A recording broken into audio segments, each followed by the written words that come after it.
Hello viewers, আসসালামু আলাইকুম। কেমন আছেন সবাই? আশা করছি ভালো। আমরা বাস আলহামদুলিল্লাহ ভালো। খুব সকাল সকাল একটা ভিডিও নিয়ে চলে আসলাম। দেখেন গাছে কত পেয়ারা ধরেছে। আর এই দিকে আমি মুরগির ডিম দিয়েছি, সেগুলো ফ্রিজে রাখার জন্য গুছিয়ে নিয়েছি। আজকে খুব সকাল থেকে কি করলাম, সকালবেলা নাস্তায় কি করলাম সেটাই আপনাদের সাথে শেয়ার করব। আয় আয় আয়।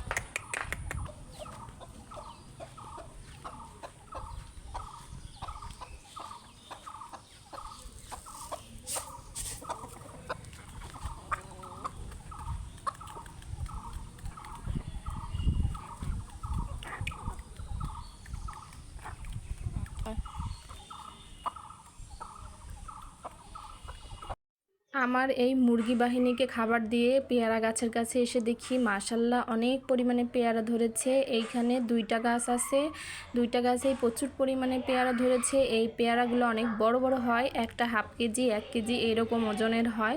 তো আমি আজকে খুব সকালবেলা ঘুম থেকে উঠে নিচে নেমেছি, মুরগিগুলোকে খেতে দিয়ে পেয়ারা গাছগুলো আপনাদের সাথে একটু শেয়ার করলাম।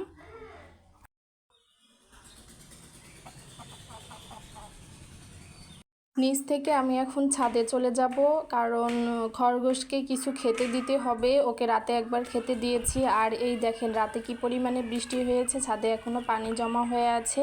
তো ওর জন্য আপাতত আলুর চোচা আর মুড়ি নিয়ে এসেছি, এগুলো এখন খেতে দিব। বিকেলে অন্য কোনো খাবার খেতে দিব। ও ভাত, তারপরে সবজি, গাছের পাতা সব ধরনের খাবারই খায়। আর ওর হচ্ছে আর একটা সঙ্গী ছিল, ও মারা গেছে। এখন এর জন্য বর্তমানে ও একা হয়ে গেছে। তো সকাল সকাল ছাদের পরিবেশটাও দেখে মাশাল্লাহ অনেক ভালো লাগলো। বৃষ্টিতে একদম গাছপালা যেন প্রাণ ফিরে পেয়েছে। তো এখন নিচে যাব, নাস্তা বানিয়ে নিব। সকালের নাস্তায় আমি আটাটা খুলে রুটি বানিয়ে নিব, সাথে বানিয়ে নিব আলু ভাজি, আর ছেলের জন্য ডিম পোস্ট করে নিব। আর হচ্ছে দুপুরের জন্য একটু মলা মাছের তরকারি করে নিব। মাথাটা ব্যথা করতেছে, এর জন্য বেশি রান্নাবান্না করব না, হালকা পাতলা রান্নাবান্না করব। তাই আপনাদের সাথে সকালবেলা কি রান্নাবান্না করলাম সেইটাই আজকে শেয়ার করলাম। আশা করি সবার ভালো লাগবে। সাথেই থাকুন, দেখুন আমি কি রান্না করি। এখানে আমি আলুটার সাথে পেঁয়াজ কাঁচামরিচ সব কিছু একসাথে কেটে নিয়ে একসাথেই তেলে দিয়ে দিয়েছি। একটু হলুদ আর জিরা গুঁড়া দিয়ে এটা ভাজি করে নিব। একটা ডিম লাস্টে দিয়ে সুন্দর করে ঝরঝরা করে ভাজি করে নিব। এরকম করে ভাজি করে রুটি দিয়ে খেতে মাশাল্লাহ ভালো লাগে। একদম সিম্পল একটা নাস্তা বানিয়ে নিব। তো এই যে ডিম দিয়ে দিয়েছি, ডিম দিয়ে ভাজিটা ঝরঝরা করে নিয়েছি, সুন্দর করে ভেজে তারপরে রুটি দিয়ে সবাই খাবো।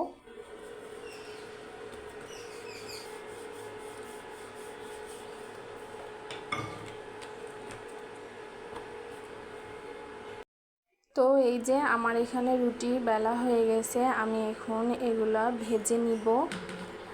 তারপর ছেলে ঘুম থেকে উঠেনি এখনও। ও হচ্ছে আমাদের যে অনেক দেরি করেই ঘুম থেকে উঠে।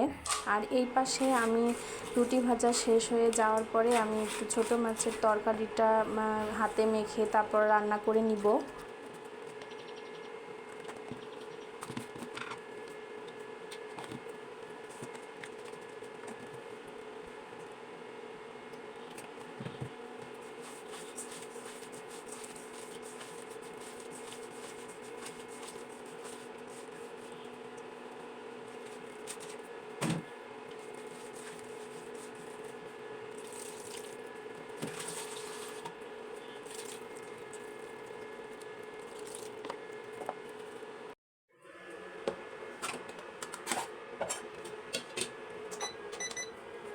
তো এই যে আমার সোনা পাখিটা ঘুম থেকে উঠে গেছে। ঘুম থেকে উঠেই সে আমার সাথে দেখা করতে রান্নাঘরে চলে এসেছে। ওকে মশা কামড়িয়েছে আজকে, মশারির ভিতর মনে হয় মশা গিয়েছিল। তো আজকের ভিডিও এখানেই শেষ করছি। আশা করি ভিডিওটি সবার ভালো লাগবে। ভালো লেগে থাকলে লাইক কমেন্ট শেয়ার করে দিবেন। ফেসবুক থেকে দেখলে পেজটি ফলো করে দিবেন। ইউটিউব থেকে দেখলে প্লিজ আমার চ্যানেলটি সাবস্ক্রাইব করে দিবেন। পরবর্তীতে নতুন কোনো ভিডিও নিয়ে হাজির হব। ততক্ষণ পর্যন্ত সবাই ভালো থাকবেন, সুস্থ থাকবেন। আল্লাহ হাফিজ সবাইকে।